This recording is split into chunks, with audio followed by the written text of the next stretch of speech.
So when I was younger, a lot of these things that they did, they were still experimenting with things that, you know, um, they thought, okay, if this doesn't kill, then maybe the next thing will. Um, I was gassed. I was tried. They were tried to drown me. They tried to poison me orally. Um, Tried to suffocate me. Um, Tried pretty much everything you could think of, even explosives. Shot at. Um, and it was only when I got older that they realised that it was much easier to hurt me in a way that no one could physically see. And then they just kind of resorted to just the poison after that. But I need to, again, say things in the way that come to my mind most pressing instead of in order. It's just the way that I operate. So know that, these chapters are not in a timeline, they're not in a chronological order, they're just kind of what's on my mind the most at the moment. So I remember as a young child, it started out them saying stuff like, I had a physical, doctor said I was really healthy, and then all of a sudden we get in the car and my father says that I'm really sick and I need this treatment, and that it's going to prevent me from getting sick. And I said, well, I feel fine. And then they take me to this many times to this facility. It's a long drive actually to this facility. It's run by underground neo-Nazi Abrahamic cults. These facilities really do exist. They do. Being gassed was one of the most painful things, but maybe not. I mean, I can't say it's the most, but it was one of the most painful. It started out them saying it was to prevent, a sickness. But then, I thought it was normal at the time, but now I realise just how not normal it is for a parent to decide this for a child. I said, it only makes me feel worse. I'd rather die. And they said, okay, if you'd rather die, then we won't make you go there unless you're bad. And what was being bad? Standing up for myself. Standing up for myself any time that I was punished and I didn't deserve it, especially. So they would do these mind games with me, try to get me to get my spirit to break, and it never did, but they would try. And so any time that I lashed out in anger, they'd punish me, and this is one of those punishments. So then it became more sort of a punishment later on. And I think I was about 4 years old, 4-ish years old. They didn't think I'd remember. And when I did remember, they kept telling me it was a dream. Well, I knew it wasn't a dream. I just knew it happened way too many times. And I knew I was awake. So basically, this facility is very specific the way that I remember it. This is one of those memories actually that I never forgot. Not fully. I might have been convinced at one time it was a dream, but I never fully forgot it. So I was brought into this room with this really big, heavy metal door with a really tiny window. And off to the side, there's a smaller, but still big, heavy metal door with a smaller window. That door off to the side actually leads to a hallway. And that hallway has other doors that can be closed off so that it's just the hallway. That hallway leads to a shower. All this will be important in a minute. So that room that you're in initially with the big heavy metal door in front and that one off to the side, the one in front, the door to the front kind of is, it's kind of lets out to the rest of the building. The one to the side goes to the shower. There are a bunch of drains in the floor, and there are a bunch of little sprinkler heads in the ceiling. And you couldn't see it, but you could smell it. And it smelled like you were breathing in fire, like burnt vomit. I can't even explain to you. It made you feel sick to your stomach, but it made you feel like you were breathing in fire. But you saw nothing. You couldn't see anything, you know. You heard it, but you couldn't see it.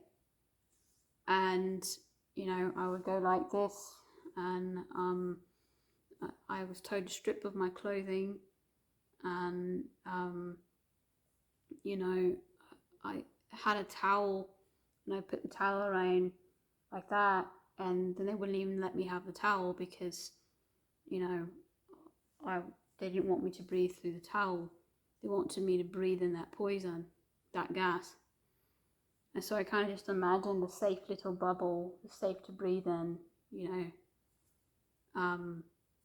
I don't know if it worked, but I know for sure that my spirit guardians helped me recover from this, or I would have died from it, most definitely.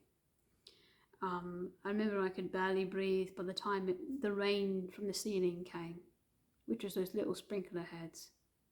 Rain from the ceiling got all of that gas to drain into the drains. And then finally the door opens up to go into the shower. So once the door opens up to go into the shower, then you're supposed to wash really well. The shower felt like the nicest thing in the world after that. They even let me have warm water, which was just like heaven to me. After something like that, after feeling like you're dying for who knows how long, you know. There was one time where I just really hoped that that door would open, you know, and then I could get out of it. But I didn't touch it. I didn't touch it. This lady was preoccupied talking to somebody, and she left it ajar by accident, just as I was wishing that. She'd actually left all the doors to the hallway open as well. So the hallway, usually the doors are closed off. They're sealed tight doors, and they're closed off to the rest of the building. But all those doors in the middle of the hallway were open as well. And so, you know, doors open, I think, oh, well, maybe I'm supposed to come out now. I mean, usually they get mad at me if I don't come out when they ask me to come out. So I'll do what they want me to do. So I thought it was time to walk through and take a shower. So I stood there and waited for the water to come on. And then she yells at me, how did you get out? You know, how did you open this door? I said, I didn't open it. It was already open. And don't lie to me, you know, kind of thing. And she was really pissed. I mean, really way too pissed for just that. And it was because the gas had leaked into the rest of the building because she had left the doors open. Yes, she had left the doors open, and she's blaming it on me. But, you know, that was just one lucky time. She shut the doors after that. Everything got back to normal, and I had to go through it again that same day. And I finally just said, any punishment but this, I'll take it. Chop off an arm, I don't care. And, you know, my mother and father actually had an immense argument with one another. My mother was saying, just give it more time, it needs more time. My father was saying, it's not working anyway. Basically by that, yes, it gave me immense pain. It gave me some of the worst pain you could ever imagine. But, I mean, it felt like you were breathing in fire. Literally, fire all over your body, your entire skin. And it also felt like it was in your lungs. That's what it felt like. And you felt like you're going to vomit on top of that. It was the worst feeling, like little needles all over your body and fire and vomit. And I mean, it was so intense, you know, at that moment. But as soon as the rain from the ceiling came, and as soon as I washed really well in the shower and was given a new set of clothing and a dry towel, immediately all of my symptoms went away. And that's not normal. I should have died the first time I was put in there. I'm convinced. Again, my spirit guardians watching over me, because I couldn't have survived that alone. I just know I couldn't have. So I'm grateful for them and anyone else that helped me survive that I may not know in the spirit realm. Anything, anyone. But anyway, you know, he said it's not working, and because initially it was supposed to be to save my life, I said, well, does that mean I'm going to die? And imagine someone who was trying to kill me the entire time hearing, does that mean I'm going to die because it's not working? He got furious and he screamed at me. He said, I'll turn this car around if you say another word, and I'll take you right back there and we'll do it again if you don't shut the fuck up.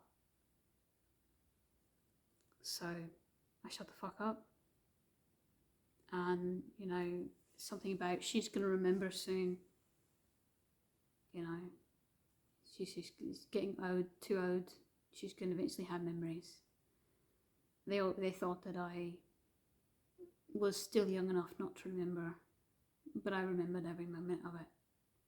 Some of these things I had to get, you know, basically a past life regression, but it's not a past life, you know, kind of like a soul retrieval. I had to get it told to me. But this I remembered on my own. This I didn't need someone to, you know, take that part of my subconscious. This I already knew. And so, yeah, after that, they really started going for the kind of poison that you couldn't obviously know it was poison. In my food, my water, you know, just stuff I would not pick up on. Stuff that I couldn't taste. Stuff that I couldn't smell, you know. So, yeah, I had no idea that it was a gas chamber. I didn't even know what it was. I was too young to know what it was. I you know, from what I described to you, you know, it's something that you would think would be left over from World War II. And the fact that these people, these underground cults, still have places that are operational like this are frightening. You know, this is why I'm telling these stories, because somewhere, somebody, you can bet, has places like this that are doing things like this, and then they're covering it up because they're working together. Like I said, you know, these people, they work together with doctors, you know, hospitals, autopsists, police officers, anybody that could possibly cover it up. You know, some of the other stories that I'll tell, you'll get to understand, you know, exactly why and how this happens. And a lot of times it's the first responders, it's the police officers that, you know, it's someone higher up in authority that has to give the okay to investigate. And there may be many good police officers who are trying to do their job, who think it does need to be investigated, but the person high up is the person that decides. And the way it's set up, they say, no, you don't have enough evidence, or you don't whatever. And these good people who are really actually trying to help can't, because their boss won't let them, legally won't let them. You know, and then it never gets investigated, you know. Autopsies are a big one because they cover up everything, which I'll talk to you about in a different one. And when I wake up in the drawer of a morgue, I'll talk to you about that in a different one. But anyway, that's for another day.